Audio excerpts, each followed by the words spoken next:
Om Sudhismriti Purananam Alayam Karunalayam Namami Bhagavad Padam Shankaram Loka Shankaram. So we are continuing this discussion on Advaita. So as I mentioned earlier, the Brahma Sutra is the most important dialectical foundational work of Advaita philosophy. Not only Advaita philosophy, the great Vedantins like Ramanuja, Madhvacharya, and all of them have written extensive commentaries on this. So it is very important foundational work. Now, before we go further, I want to make some very important statements about this system of philosophy. Today I'm going to discuss the first 4 sutras, which are called Chadasutri, and the 5th one, because that has some connection in this context. Now, one unique aspect of Advaita philosophy is that it is not a philosophy. It is not a philosophy. Advaita has 2 levels. One, what is called Siddhanta Jnanam or Paroksha Jnanam, which means you are intellectually convinced of something. But that conviction itself is not Advaita. It is Dvaita. For example, the Mahavakya, the most important Mahavakya in the Vedantic tradition, is Aham Brahmasmi, and of course Tattwamasi also. Aham Brahmasmi is called Anubhuti Vakya, which actually states the inner mystical experience of a spiritual seeker who reaches the highest level of spiritual evolution. What I am seeking, the all-pervading, omnipresent, immanent reality is non-distinct from myself, but not as this body-mind complex, but as the inner divine spark within me, which is encased in this body-mind complex. Now, Shankaracharya makes a very interesting observation at the end of his bhashya called Chadasutri Bhashya. And this is never properly understood and never emphasized. Why this is important? Because not understanding this can lead you into thinking that Advaita is just a system of philosophy. It is just a concept. As a concept, it may look almost laughable.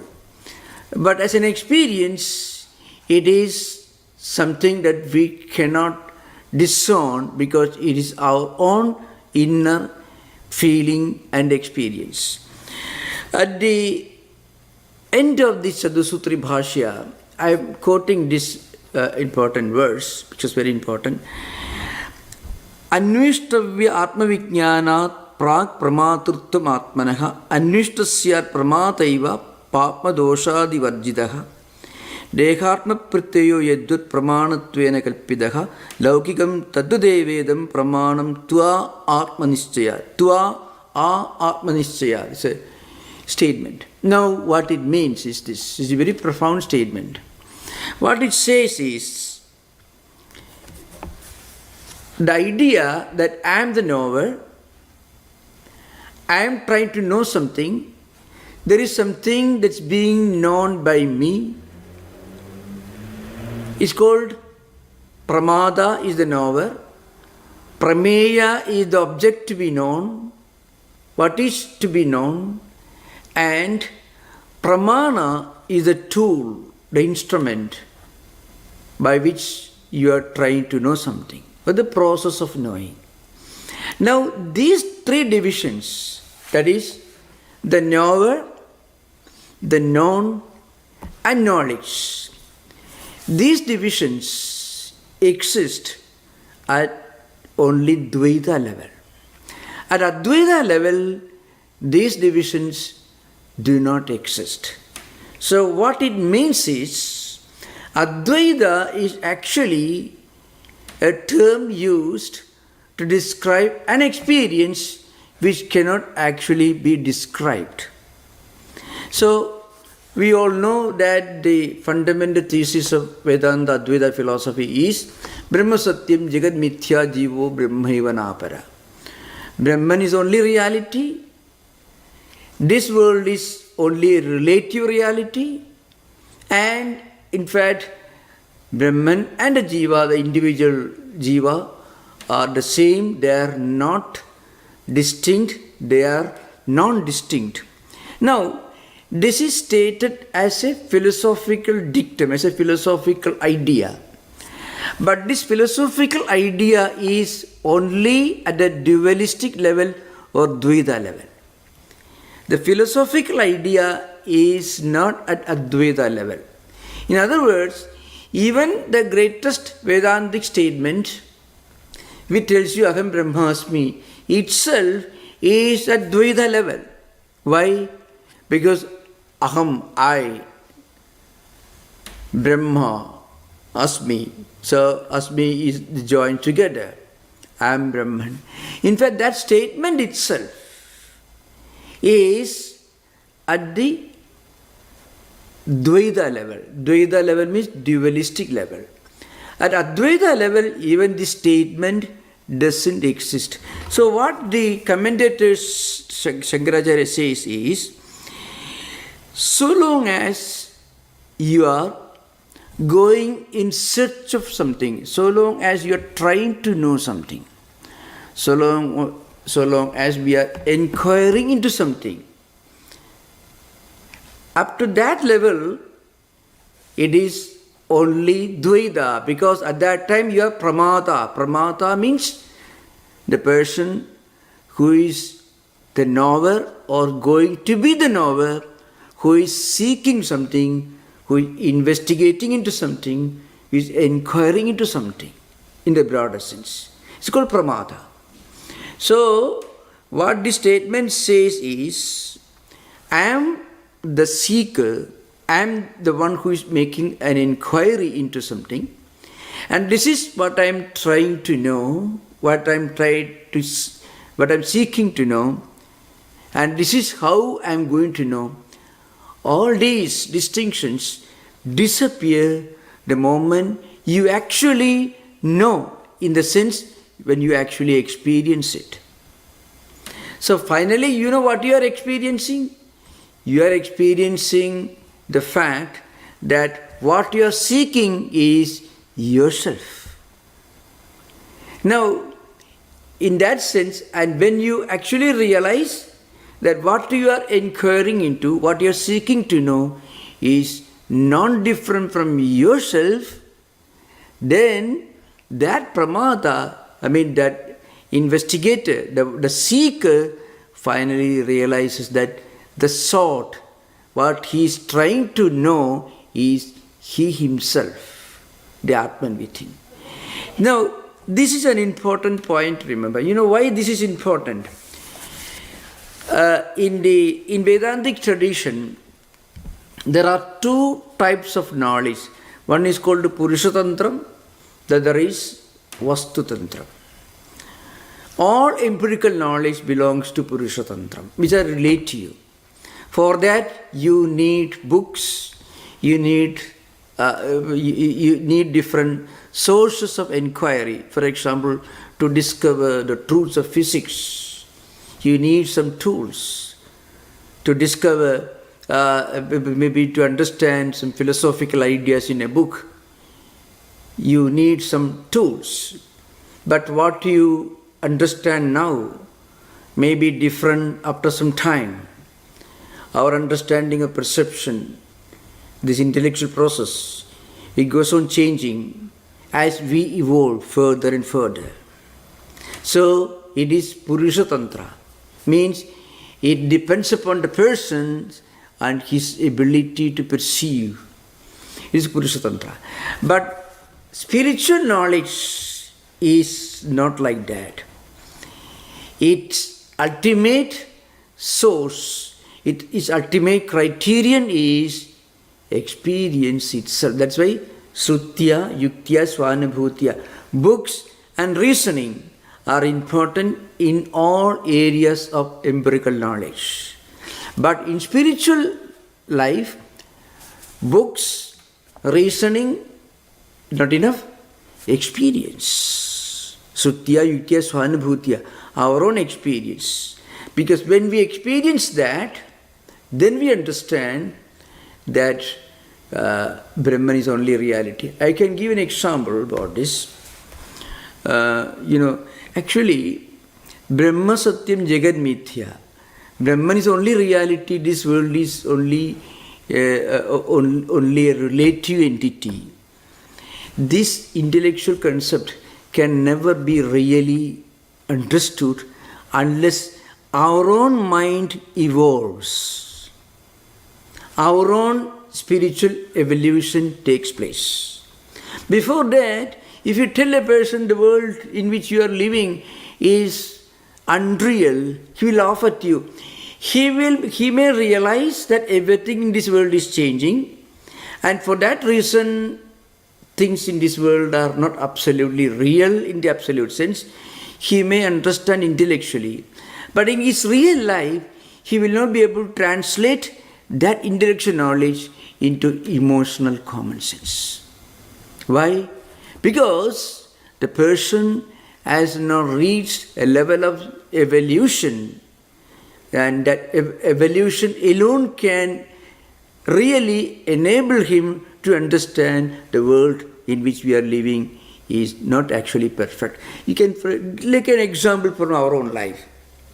Those who are greedy, working hard, and with full of ambitions, desires, strong likes and dislikes, prejudices and preferences. People like that. One day, or maybe in course of time, when they get some blows in their life, suddenly they realize all that they valued, all that they worked for are disappearing. They are not there. They are not coming to their help. A big captain of industry may realize this at one point, and he may become a great spiritual person. He may become a great philanthropist. One day it could happen even an agnostic person or an atheist. One day he will realize the need for higher spiritual values.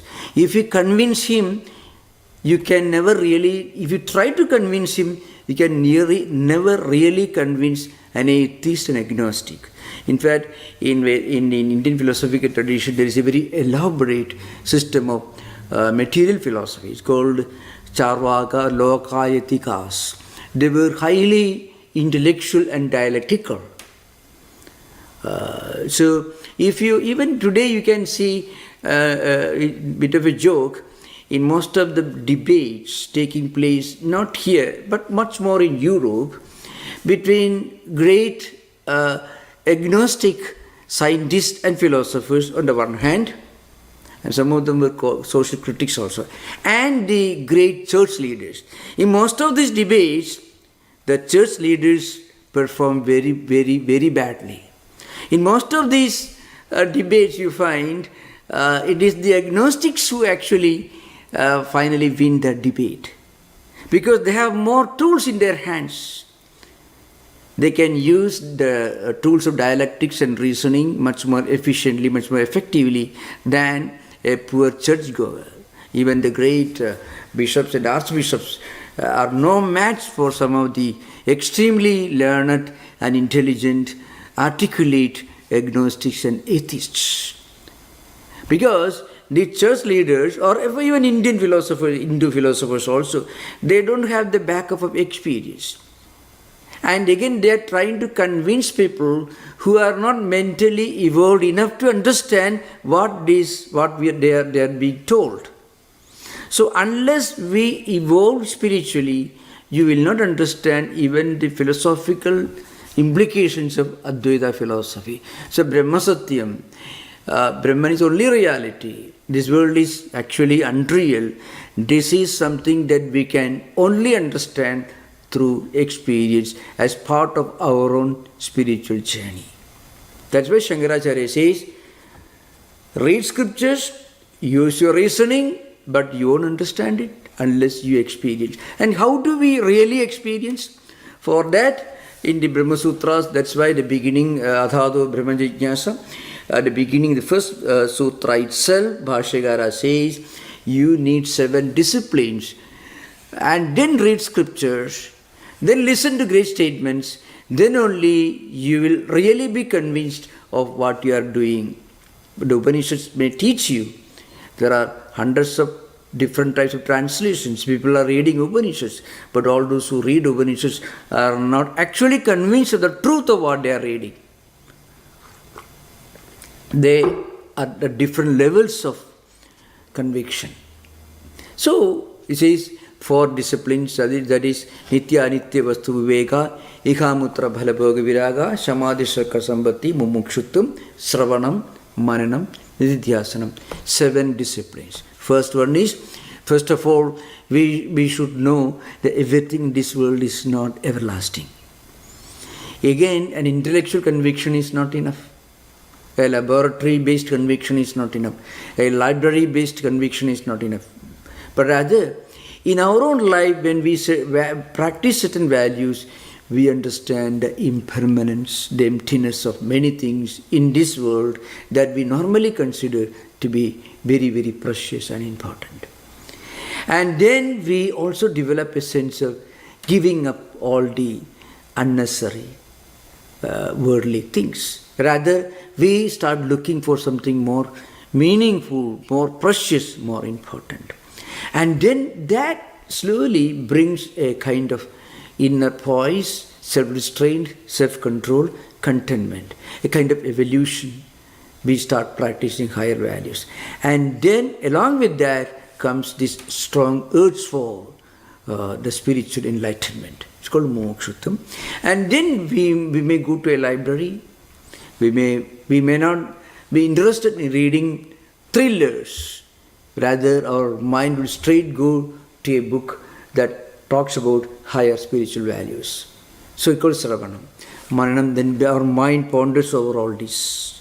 And slowly this internalization takes place, and then we find our mind is ready. And that mind, if that mind reads whether Sermon on the Mount, Bhagavad Gita, or any great spiritual work, immediately that mind will be ready to go straight to the core of what it is reading, what it is trying to imbibe. So that's why at that stage we understand the true meaning of the great books on Vedanta. There's another verse, Dehatma Pratyo Yedut Pramanatyena Kalpidaha Laugigam Taddudevedam Pramanam Tva Atmanischayat. Atmanischayat, that's an important expression. What it means is, now, normally we think this world is real, this body is only entity. These are normal conviction. And all our tools of knowledge, epistemological tools, are being designed to convince ourselves of this lower understanding. But all this will disappear the moment we understand that the supreme reality is the only absolute reality. That's why Shankaracharya says, Tasmadaham Brahmasmi iti edad apasana eva sarve vidhaya sarvani cha idarani pramanani nahi aheya anupadeya advaita atma avagato nirvishayani apramadrugani cha pramanani bhavidamarkhati. What it says is, even if we try to reject our true identity that we are Brahman, there is a divine spark within us, we cannot give it away. So we cannot give up because that's our true nature. But with a present understanding or intellectual evolution, intellectual growth, we are not able to fully understand this. So a stage is reached when the investigator, the seeker who is seeking higher knowledge, realizes that what he is seeking is non-distinct and non-different from himself. And when that happens, all the wrong notions called in the language of the first 4 chapters is called adhyasa. The word adhyasa means superimposition. Superimposition, what it actually means is we try to read whatever we have in our mind into whatever we try to understand. For example, when we read a book or a story, we can only understand what we are reading in relation to whatever we have in our mind. Our mind is the tool by which we are trying to grasp what we are reading. And when we first read, because we are not yet fully ready, we are not fully qualified to understand, whatever we have in our memory, that we superimpose upon what we are trying to understand. The classical example that I need not quote, the Jusapa Bhranti, a man who has seen a snake in the forest, in the zoo, or maybe somewhere else. He has in his mind the vivid form, the color, the shape of the snake that he saw the previous day in a zoo or in a forest. And now he is entering a room where there is not enough light. And there is something lying on the floor. That is actually a piece of rope, but its color, maybe semi-dark color, it's somewhat curved, so it may look like, very much it may look like the snake that he has seen in the zoo the previous day. So that is Smriti Rupa, the memory. Whatever memory he has got in his mind, that he superimposes on what is lying in front of him.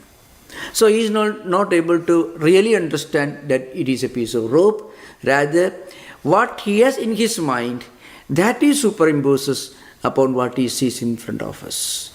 That's why Shankaracharya says, unless our mind is refined, cultivated, evolved and purified by learning from teachers, by meditation and spiritual practices, and unless that mind is purified like this, that mind cannot grasp higher philosophy, higher truth. Shastra, Acharya, Upadesheki, Samskritam Manaha, Vedanta Darsine, Yogyam. Bhashyakara says, a mind which is refined. So when we go on reading great things, we may not understand, but our mind gets purified. Why should we read this dry philosophy? People ask this question. Why should we read these philosophical books? We can read the great devotional works of Ramanuja. We can read the great devotional poems of Chaitanya Mahaprabhu, Mirabai, or you can read the metaphysical works of Master Eckhart, or you can read the Inner Castle of Saint Teresa of Avila. You can read all this. What's the use of reading all these, people may ask. Reading, in a way, it has the effect of supplying a lot of good emotions and feelings and tendencies and impressions and memories into our mental system. So, in that way, our mind gets slowly purified. A mind that is purified like that can immediately grasp higher ideas. Your mind also evolves. It's an important thing. Not just body. Mind also slowly evolves. It gets refined. It gets more and more sublimated. That's why Shankaracharya makes a point. Tasmat aham brahmasmi iti edat apasana eva sarve vidya sarvani chaidarani pramana. And what it means is, all the statements in the Vedas are eventually designed to take us ultimately to this higher experience. It doesn't mean that immediately we get that experience. At some point of time, we will realize, maybe not in this life, at some life, in future, we will realize the supreme truth. That is the only purpose, that's the only theme of all Vedantic scriptures. That's what Shankaracharya makes an important point here. So anyway, so this is an important point, remember, that is Vedanta or Advaita Vedanta is not actually the name of a philosophy. It is rather, it implies a spiritual experience. It is actually a spiritual journey, a journey in our own spiritual life. From Mithya to Brahman. That's a journey. That's why I mentioned this, the first sutra I already mentioned. I shall try to take a short survey of the first 4 or 5 sutras. Then I will come back to the subject. The second sutra I mentioned, Janmadi Asya Yataha. What it means is, from what the origin, the existence and the dissolution of the universe, or in what, maybe better language, in what the origin, the existence and the dissolution of this universe happened, take place. That is Brahman. And this now, again, this technique in Brahma Sutra is very interesting. This is explained by quoting some important statements from the Upanishads. So I mentioned this earlier. All these 554, 555 sutras, they are clubbed into different adhikaranas. So sometimes a number of sutras come together, expounding one meaning, expounding one central idea, philosophical idea. So very often in this context you find one sutra itself becomes a complete adhikarana. So adhikarana means a unit. So to establish this, Shankaracharya takes one statement from Krishna Yajurveda. Yato va imani bhudani jayande yena jatani jivanti yat prayandavi samvisanti tad vijijñāsasva tad brahma. This is a statement. It is brought in. And then in the light of this statement, a long discussion is done. And there are those who raise objections against Advaita. So these objections are anticipated by the commentator, and after raising these objections, a reply is given. It's called Siddhanta is given. It's called Purvapaksha, means prima facie reading. That could be one way of calling Purvapaksha, but it actually, very often, it's not necessarily prima facie, the way it's used in Latin language. What it essentially, not on the face of it, what it means is a view which is somewhat different or opposed to Advaita. So different scholars and philosophers will raise objections. In this Bhashya, Shankaracharya makes a statement that all ideas, all knowledge systems, or rather all kinds of empirical morality are based on dharma. All kinds of empirical morality, empirical sciences are based on dharma. For example, running stagecraft, diplomacy, running a nation or organization, or social conventions, practices, all these do's and don'ts, principles of morality and ethics, all these are related to dharma. And they may change from time to time, from age to age. They are called Purushatantra. In the sense they are relative. And in contrast to this, there is a transcendental kind of knowledge called Vastu Tantra. Vastu means the reality. It doesn't change. And the science of Vastu Tantra is only the knowledge of Brahman, knowledge of Atman. Everything else in this world, physics, chemistry, mathematics, law, morality, everything belongs to the relative, the Vastu Tantra, the changing, the impermanent realm of understanding and knowledge. So, that is a unique concept given here, the absolute and the relative. But some of the Indian Smritikaras, they are the constitutional experts. Altogether, there are more than 23 books on Indian ancient Hindu law. It's called Dharma Shastras or Smritis. Number of them, Vyasa, Manu, Apastamba, Narada, and so on. There are a number of Smritis were there. There's many of these do's and don'ts, books of do's and don'ts were practiced in different regions of India. It's called Smritis or Dharma Shastras. They all are related to Dharma. What is Dharma? Dharma, when we talk about Dharma here, that Dharma is different from what it means in Buddhist tradition. That should be understood. Because when we use the word Dharma in this context where we are discussing, it only means the constitutional, the legal morality. This is important thing. Not spiritual morality. The constitutional morality could be different from spiritual morality, because this is a different subject. So this is the second sutra. The third sutra is Shastra Yonitva Adhikaranam. That's because there is only one sutra, Shastra Yonitvat. What it means is, based on the previous sutra, what it says is, Brahman is the cause of all the Vedas, and Vedas originate from Brahman. This idea behind. Or the knowledge of the supreme Brahma Vidya or absolute reality, that is the source of, that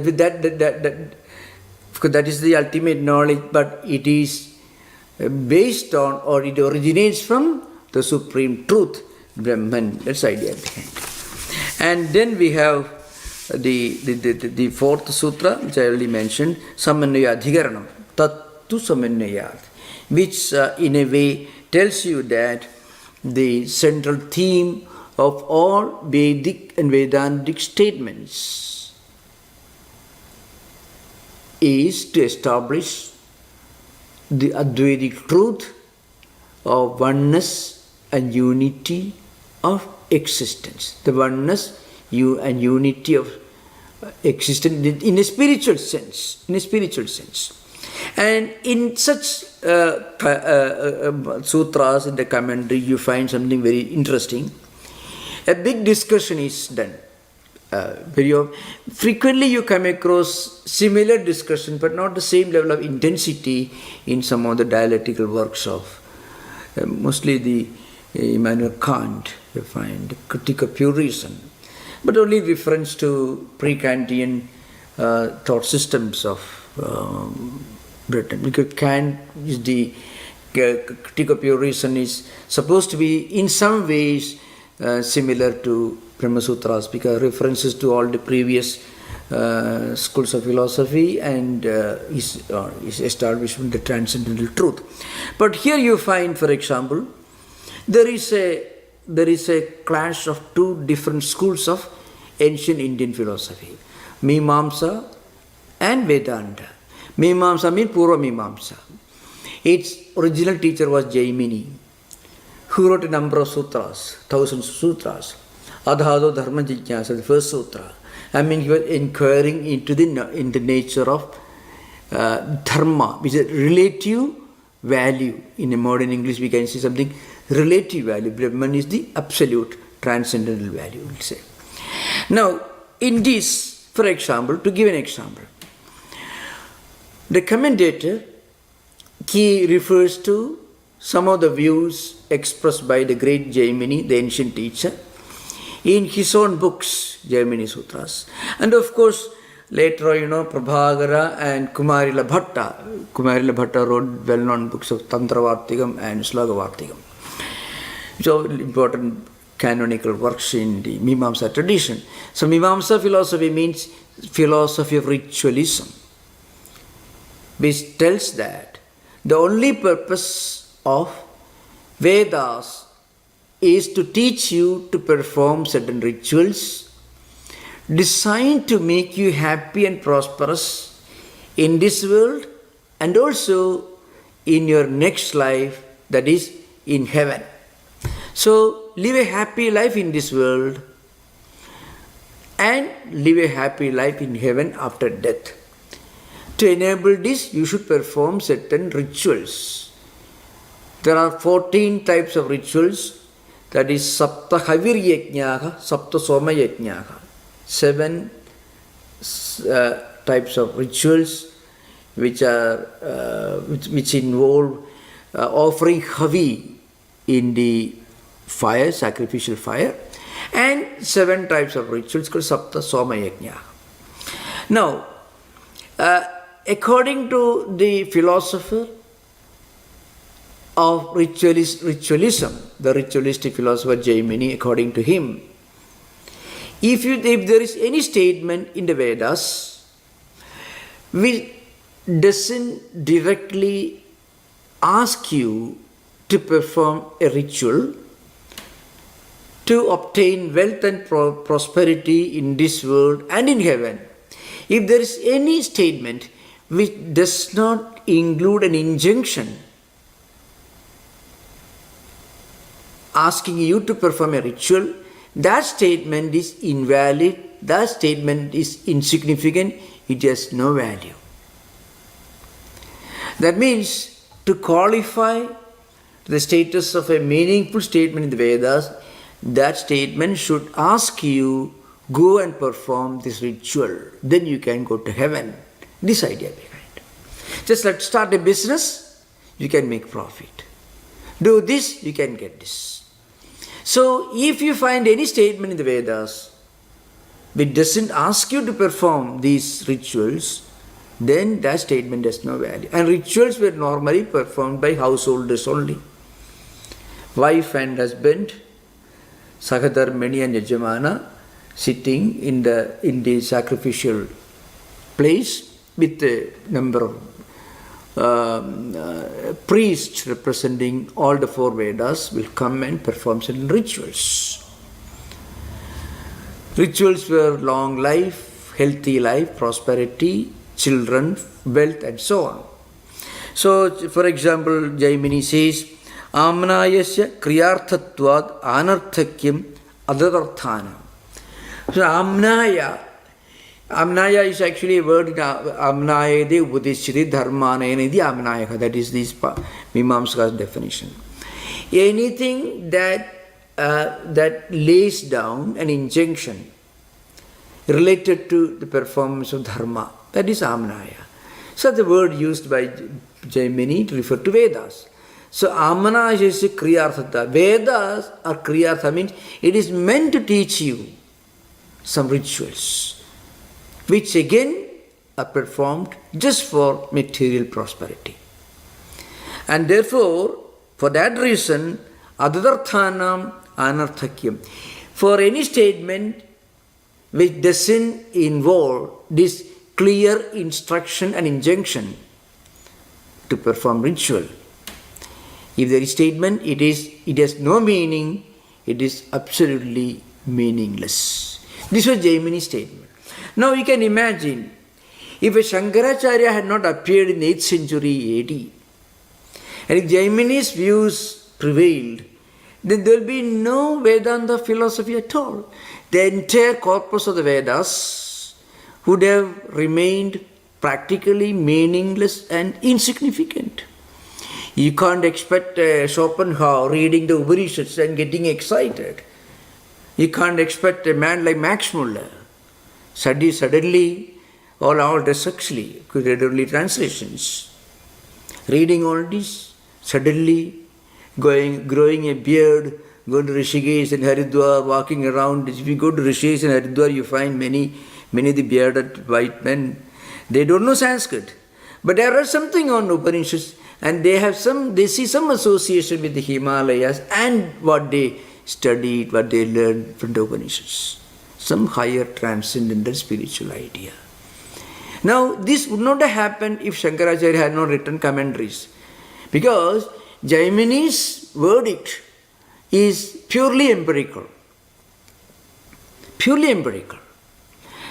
In many ways, Jaimini's system, to some extent, not completely, Sanskrit is in a way it corresponds to the teachings and methods of the early Jewish priestcraft in the 1st or 2nd century AD. Because the same rigidity, the same obsession with external rituals, the same kind of orthodoxy, you can find Mimamsakas. But remember, Mimamsakas were extremely ascetic in their personal life. Extremely ascetic. Spending long hours in taking bath and things like that. And they were very self-denying in their lifestyle. But at the same time, they did not think that Vedas had any higher philosophy than just inspire you to perform rituals so that you can go to heaven where you can have a good time. That's all, nothing more. So Shankaracharya emerged in 8th century and he said, no, it is not correct. He says, whatever action produces is impermanent because it did not exist before the action happened. And if the consequences of that action disappear, the product of, the result of actions also will disappear. So, mokshasya akaryatvat. Spiritual liberation, spiritual enlightenment cannot be the result of any kind of rituals. Rituals cannot produce any lasting product. If something comes out of rituals, it will be impermanent. It will not be everlasting. So, mokshasya akaryatva.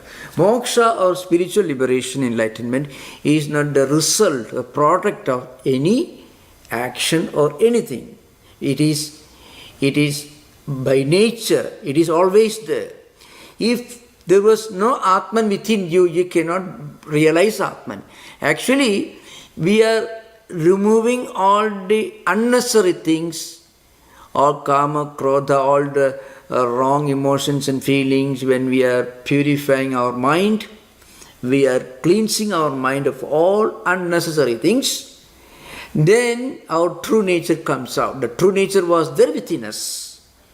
It didn't come into existence as a result of any process. So he can find in this context, Shankaracharya says, moksha is not a vikara, samskarya, apya, utpadya, and so on. Moksha is not a result of any action, like a pot maker makes a pot. It is utpadya.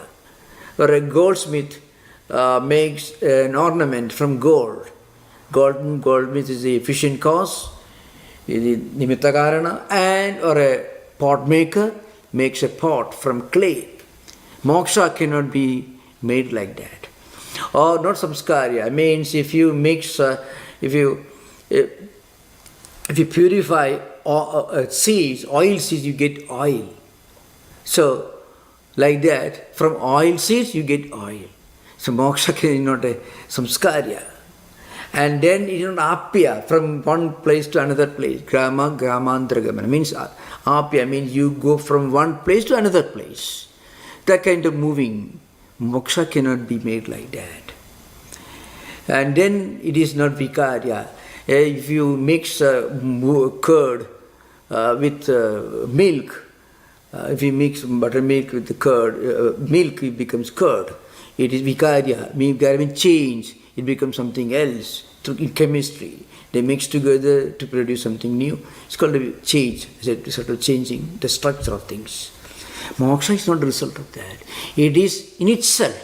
It is self-evident. It is not the result of anything.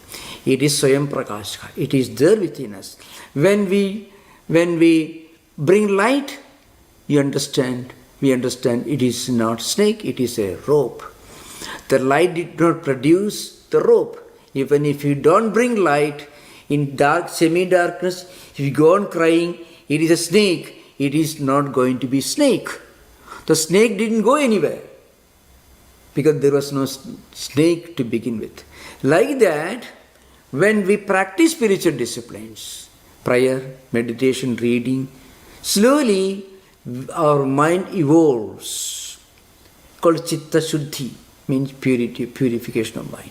And as our mind evolves, you can see this in our own life. If you meditate or if you do some good reading good books or discussion higher subjects, or prayer or puja or whatever, some spiritual discipline if you perform, slowly our mind gathers some new assets, new qualities, and with that mind you are able to better appreciate, better understand some higher principles, higher values.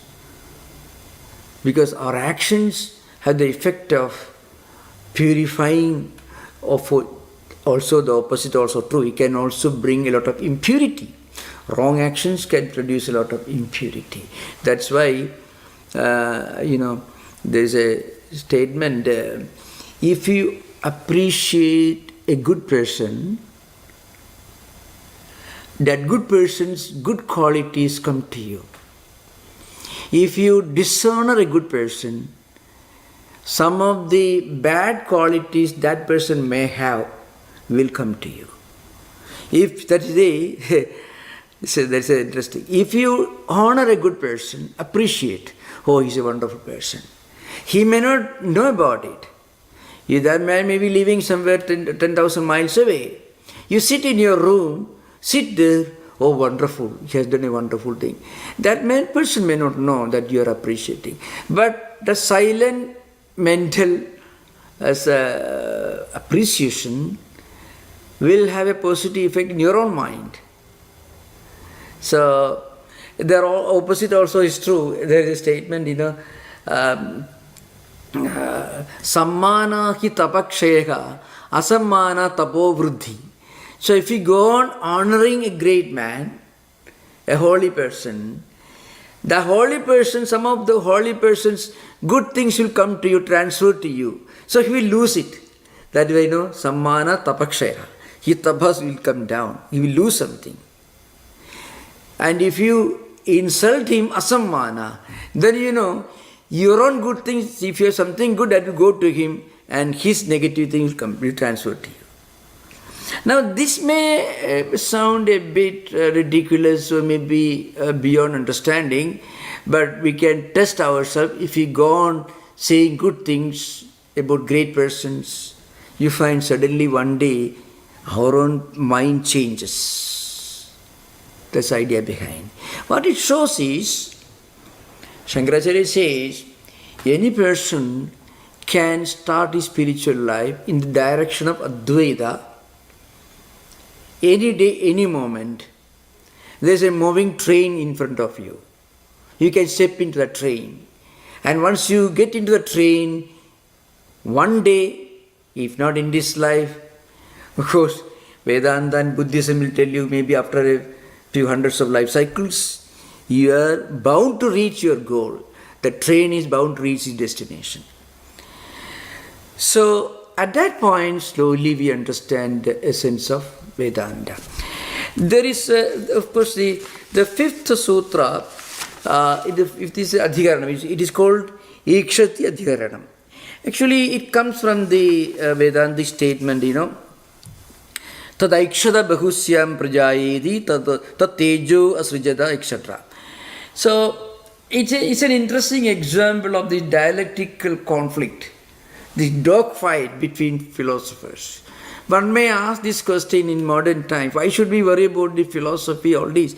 Actually, discussion of higher philosophy, transcendental philosophy, it will have a positive effect on our ability to think.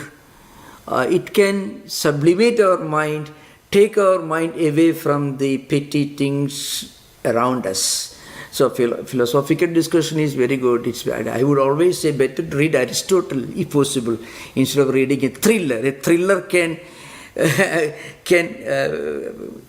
create can make our mind restless, and can agitate our mind. But philosophical book can take us to a higher level. So here, if you say, so ikshatihi Na Shabda. So it means, it's an interesting discussion. What it means is, it's a conflict between two schools of philosophers. A classical example of the dialectical dogfight in ancient India. In Shankaracharya's dialectical books, he considers Sankhya philosophers as his main enemy.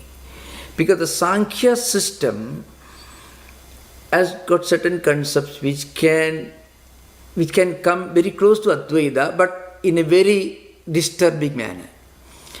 For example, in Sankhya system, which is essentially a dualistic system, and meanwhile I want to emphasize this point because many of the modern readers who read only English books will be mistaken. In Shankaracharya's Bhashya, you find the word Dvaita, for example. Even in the 6th century classical work on Advaita, it is called Gaudavada Kariga. So Siddhanta Vyavasthasu Dvaitino Nishchidadham Parasparam Viruddhinde Taihi Ayamna Viruddhide. These Dvaitins, they fight among themselves. Their view, my view is right, your view is wrong, and things like that. But we Advaitins have no problem with anyone. This is the essence of the statement. Now the point is, in Shankaracharya's Bhashyas or in Gaudavada's Kariga, the word Dvaita or Dvaitin are used not in the sense of Dvaita Siddhanta of Madhvacharya. That's because Madhvacharya was born almost 400 years after the passing away of Shankaracharya.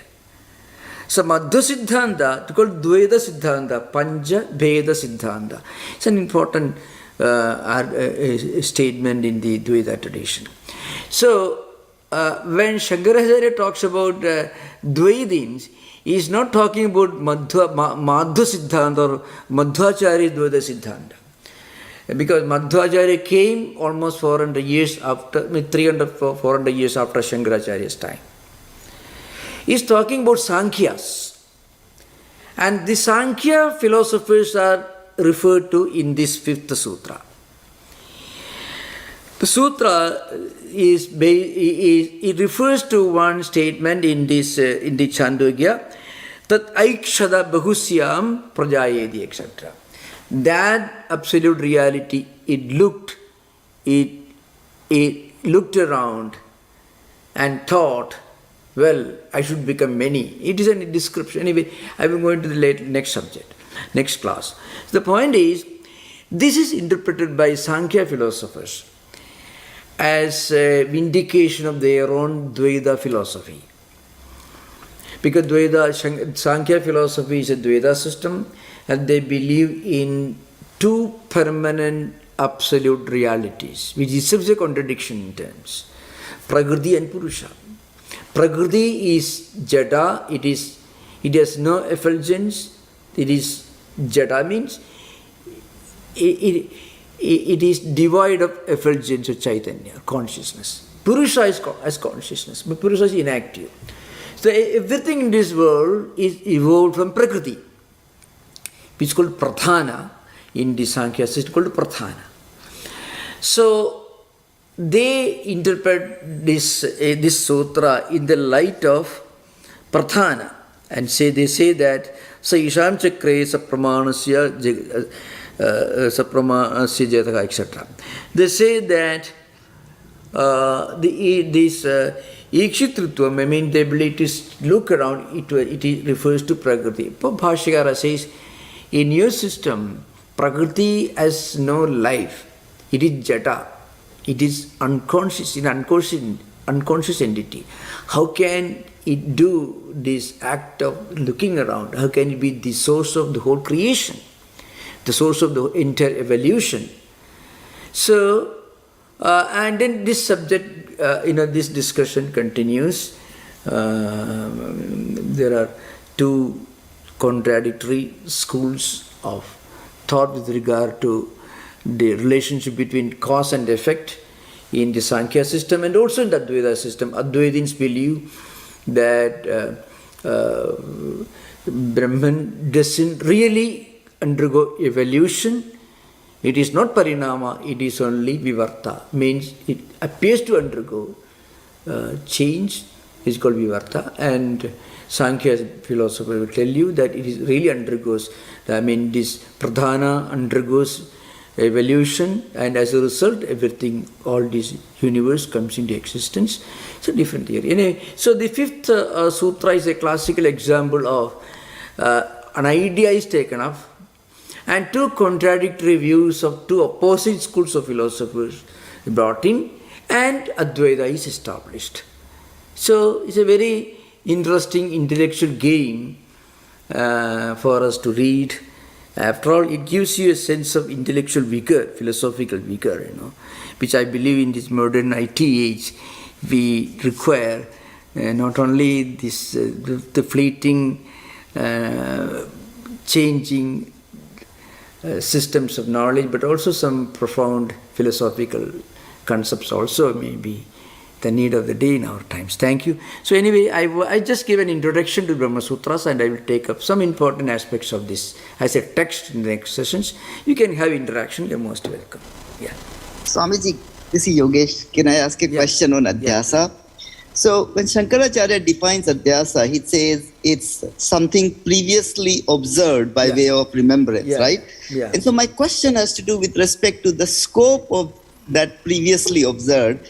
And I know it sounds a bit silly, but if I think of a child coming into this world, there is nothing previously observed. So the scope includes previous samskaras, or how should I think about it? Yeah, that's true.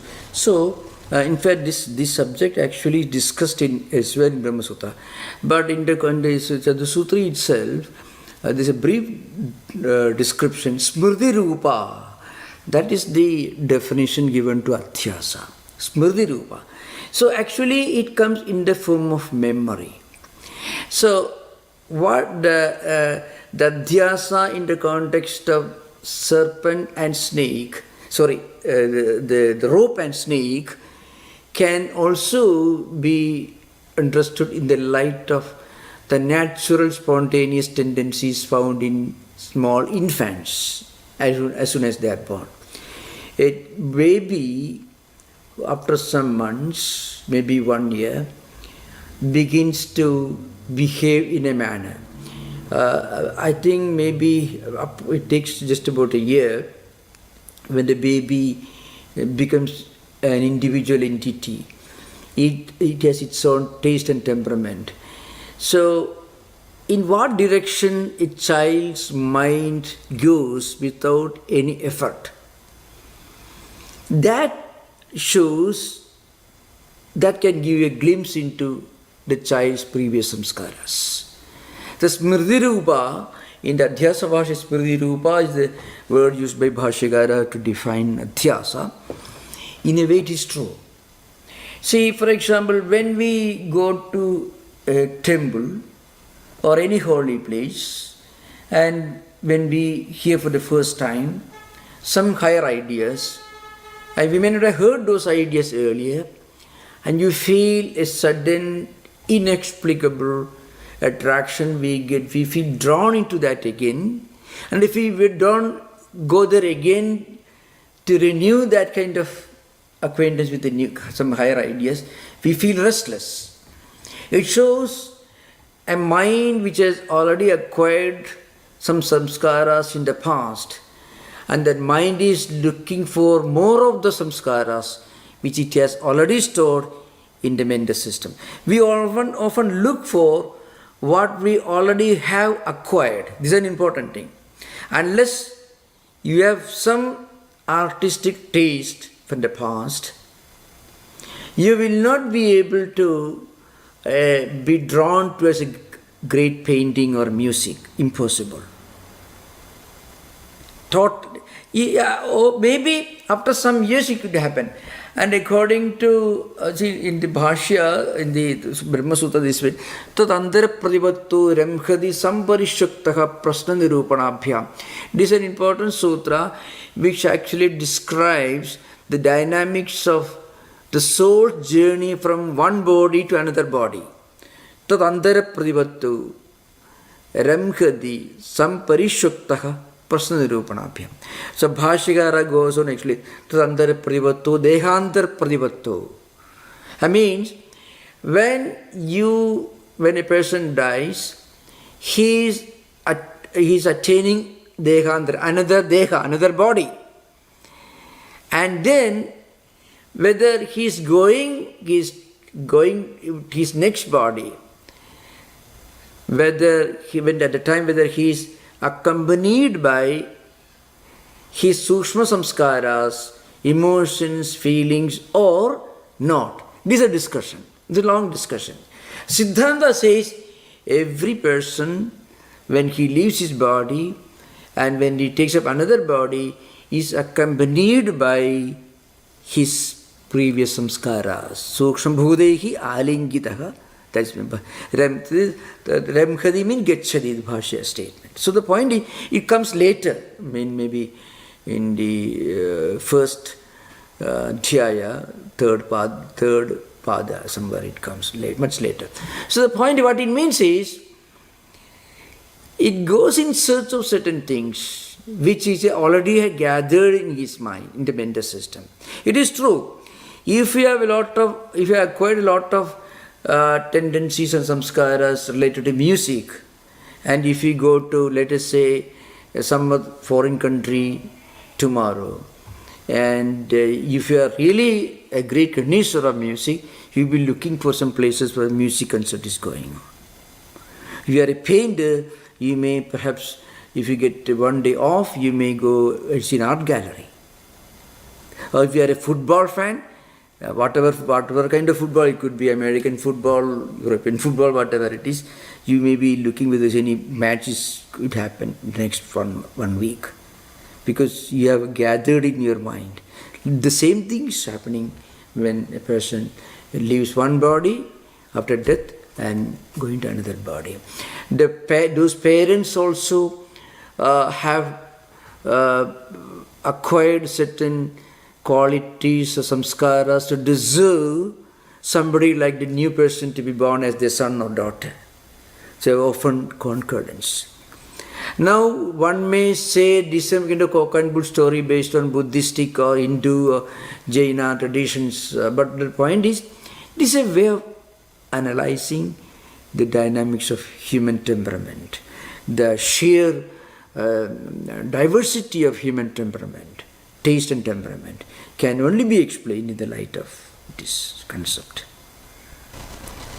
You read Edgar Cayce, nobody takes him seriously these days. He was living in the Bay Area. He wrote some books, I think, I don't know, maybe 1930s or 40s, all about, but he went too far, he oversimplified the whole thing, So that sometimes made him a bit laughable. He said that you have got a cancer because you are a priest living in ancient Egypt in 3rd millennium BC, and you killed a rat, so you have got a cancer in this life. That sort of oversimplification, that makes that Vedanta and Buddhism won't take up those things. They're more serious, very rational concept. So Edgar Cayce, in a way, he was trying to popularize this doctrine of karma and reincarnation, but I think the effect was just the opposite. Mark, you are laughing, it seems. Have you heard some of Edgar Cayce? Life is a flow and things like that?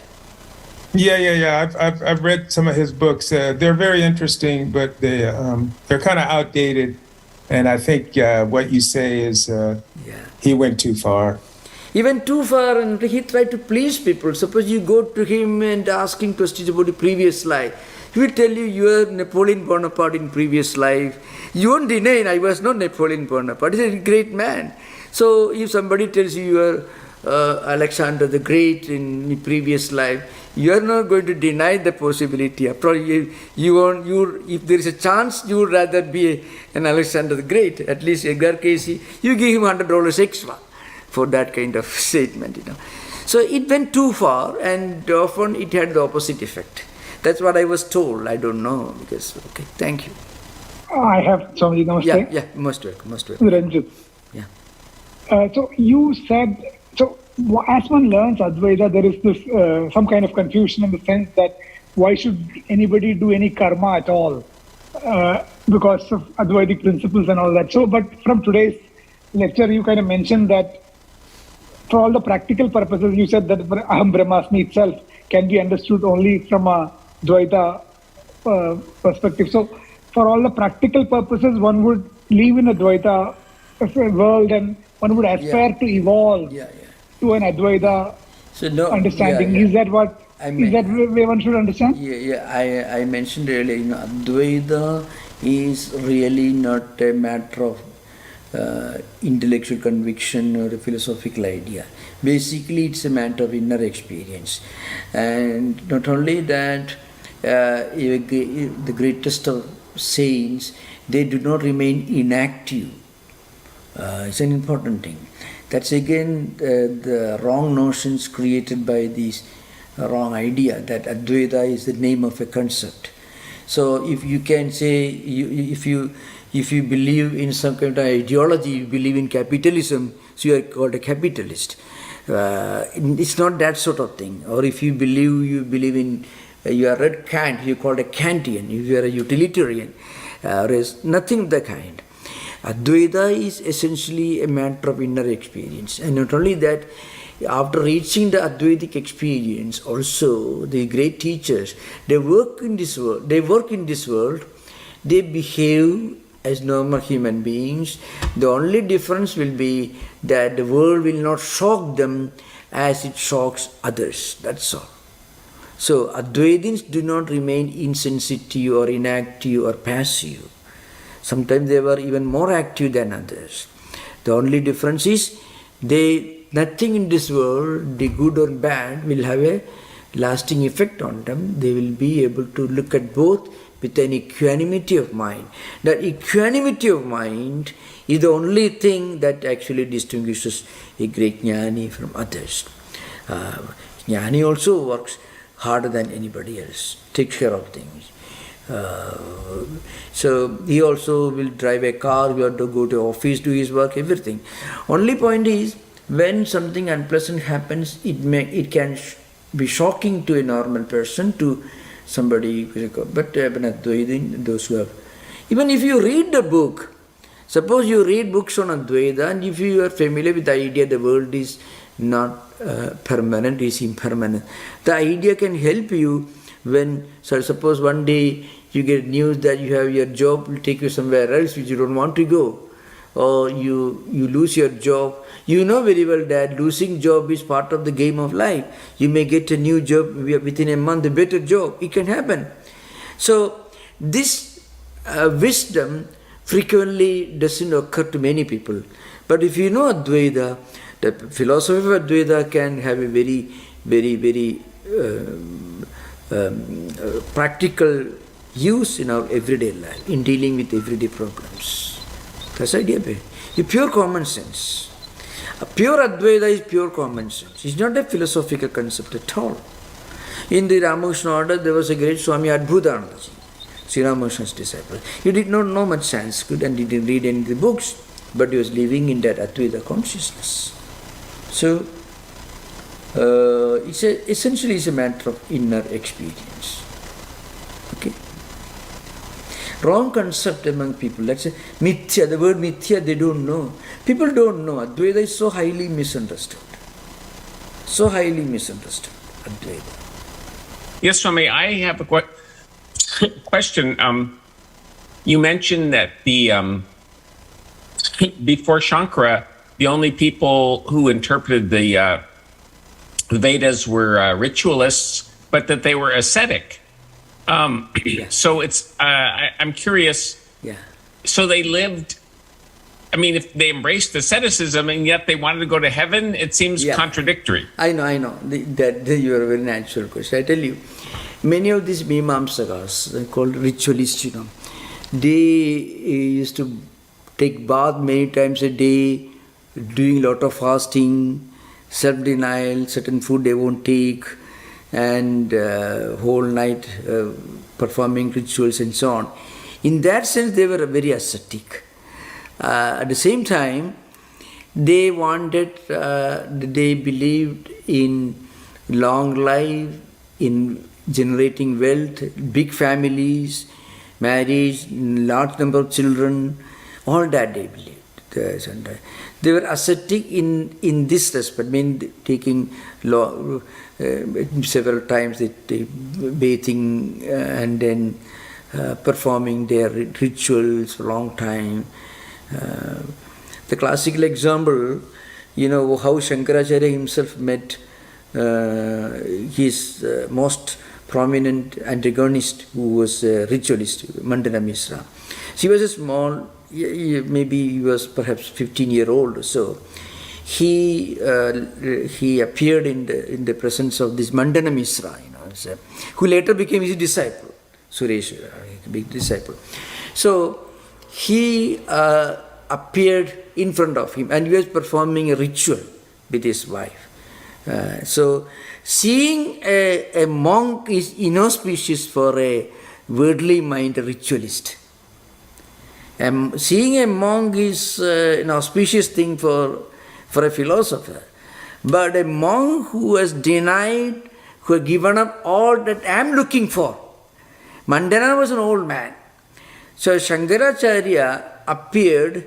It seems that in the Madhaviya Shankara Digvijaya Sanskrit book, he appeared. The doors were closed, the gates were closed, but he somehow with his mystical power, he appeared in front of Matra. So he asked, Kuto Mundi. Mundi means a person with a shaven head. Kuto means where from. From where this shaven head is appearing. That's how Shankaracharya interpreted that.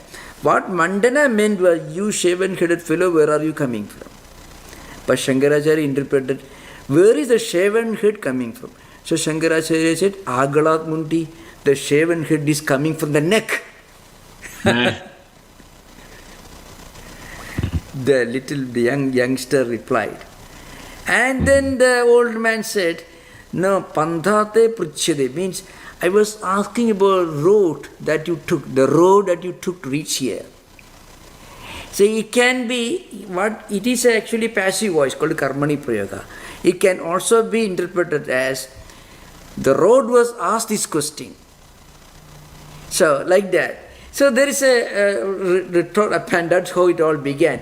Finally, what do you want? I say, I want Vada Bhiksha. You give me alms in the form of a discussion, an argument. Normally when a monk comes to your home, you are supposed to give alms. So you can come and take alms. No, I don't want your food. I want your argument. I want to argue with you. That's the alms I am looking for. And Mandana had to argue with him for 15 days and he was defeated. It's very interesting in Shankara Digvijaya, Vidyaranya's famous book. It's a long retort, funny to read it, So what it means is, this Mandana was engaged in some elaborate rituals, taking bath and fasting and all that. And so he was certainly not a bad man. Only his supreme goal was to go to heaven and there live a long life, happy life, plenty of children, lot of wealth and a big man, that's all. He was not a bohemian, but he was more of a man who wanted to live a healthy, long life, that's all. In that sense, I use the word ascetic. Okay, that's all. Yeah. In the situation, Were those ritualists? Your question, David, I wanted to mention, you asked this question, that question needs another very important clarification. You asked about the commentaries on Vedas.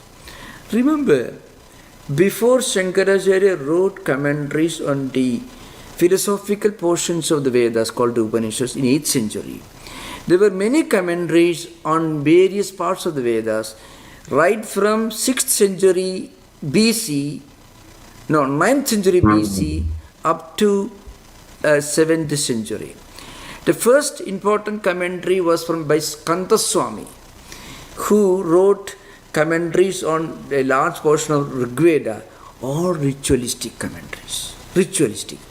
The next one was by Yaska, Niruktam. This is maybe 300 years later, called Niruktam. he selected some important statements in the Vedas and wrote commentaries on that. And then the greatest of them was Sayanacharya. But Sayanacharya was a follower of Shankaracharya. He came in the 13th century AD. He was a minister, he was a statesman and associated with Vijayanagara Empire. So remember, that's why if Shankaracharya had not written these commentaries on the Upanishads, there would be no philosophy as such, Vedanta philosophy. Because all that you have got from the Vedas, you perform rituals, you make a lot of money, wealth. Do you think that Schopenhauer is going to be inspired by that sort of stuff? Schopenhauer inspired by the Vedanta philosophy. Not only Schopenhauer, all the large great thinkers, right from the middle of 18th century, Germans and others, and then throughout 19th century, Paul Deussen. Do you think a man like Paul Deussen will be excited by reading the description of a ritual with the purpose of getting money and wealth? So these were great thinkers. But the moment they connected with the Upanishads, it was the beginning of a new chapter in the history of Vedanta philosophy, world philosophy, so to speak. That's the magic of Shankara. Were the ritualists bhaktas, or they weren't even bhaktas? They performed all day. They did puja every day. They prayed every day. But only thing is, see, remember, there is something interesting.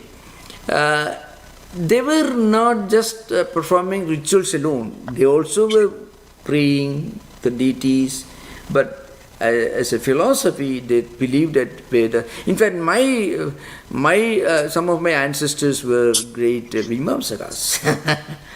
They were great, very ascetic, but they didn't think of going to heaven. They were bhaktas, but they did not believe much in the higher philosophy of Vedas, Vedanta. Not all, some were Mimamsakas.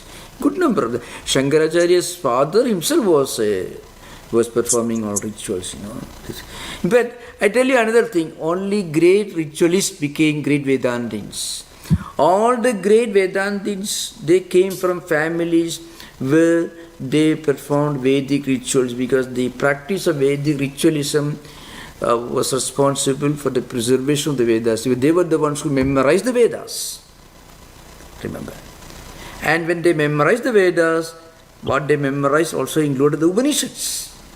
But Shankaracharya snatched this Upanishadi portion from all the 4 Vedas and wrote commentaries, 10 commentaries on 10 Upanishads. That's the important thing. That's the beginning of a transcendental philosophy in India. Of course, remember, in Buddhism, there is a 2 main streams of Buddhist philosophy. One is Hinayana system, Sautrantikas and Vaibhashikas.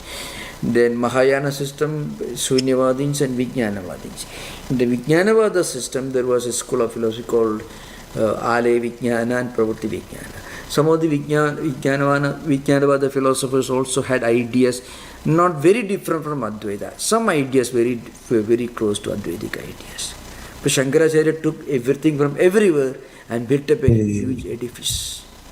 In this context, I have one more question. You just said that before Shankara, so even in Bhagavad Gita, there are some glimpses of Advaita. So I was wondering, is it some awareness even before Shankara did it exist?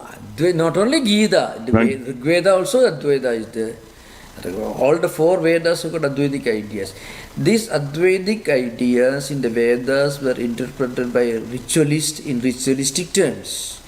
They were meaningless because they did not contain an injection for a particular ritual. Amnayasya kriyarthatva, anarthakim antarthana. And as for Gita, you find, Gita is full of Advaita. But all this came out as a philosophical system to the commentaries of Shankaracharya. That's the idea behind it. Swamiji, so you mentioned the Shankara's Bhashya is called Shatasutriya Bhashya, if I heard it right. Is that correct? He commented only on 100 sutras? Excuse me? You said Shankara's Bhashya is called Shatasutriya or something like that? Oh, Chadusutri. You see, Chatus, not Shata. Chadusutri, 4 sutras. 4 sutras. Oh, Yeah, Chadusutri is a name given to Shankaracharya's Bhashya on the first 4 sutras of Brahma Sutra. Out of 554, these 4 sutras are important because the fundamental points of Advaita, which will be later elaborated in Brahma Sutras, are condensed in his commentary on the first 4 sutras. Adadi Adhado Brahma Jignasa, Jitmadishyataha, Shastra Yonitva, Tattu Samannaya. These 4 sutras called Sadhusutri. And the Bhashya altogether Sadhusutri. It is important. Oh, Chatus, I heard it Chatus. Chatus. So you said Chatus 4. Chadusutri. Chatusutri, okay, got is actually a text which contains 4 sutras called Chadusutri. So the other thing you mentioned was that if you criticize a jnani, you will get his. So in the Tattwabodha, I was reminded of in Tattwabodha there is talk of the karmas getting apportioned for a jnani, the agami, the sanchita, prarabdha. You don't know if you care to comment on that, Swamiji. Can you repeat your question slowly? If you can speak a little less. You mentioned that be very helpful. When you criticize a jnani, you may get some of his bad karmas. Oh, what I'm talking about, that's this general principle and belief. If you honor a great man, some of his qualities will come to you. If you dishonor the great man, some of his undesirable things you will get because you have dishonored him. That's the idea. This is what you're referring to. So I was reminded of something in the Tattwabodha. Toward the end of the Tattwabodha also it talks about the karmas getting apportioned. So you mean prarabdha. Yeah. See, these karmas are divided into 3 categories: sanchita, agamika, and prarabdha. It's like a bank. Some of the karmas have already started functioning, working out. As a result of which, we are born, we have all these qualities, we are manifesting many tendencies. That is prarabdha, correct? Based on, it's a plant called prakashena arabdham. Means the arrow has left the bow. So he cannot bring it back. Like that, certain karmas have already started working out. As a result of this, you have this body, born in this family, in these circumstances, that's all. That's what it is. Agamika karmas which are yet to come. Sanjita means those karmas which have not started working out. So when you become a jnani, all the 3 will immediately be wiped out. Because the moment you realize your true spiritual identity, your Brahman, immediately you become one with it. That's all. So thank you everyone for these great questions. Thank you.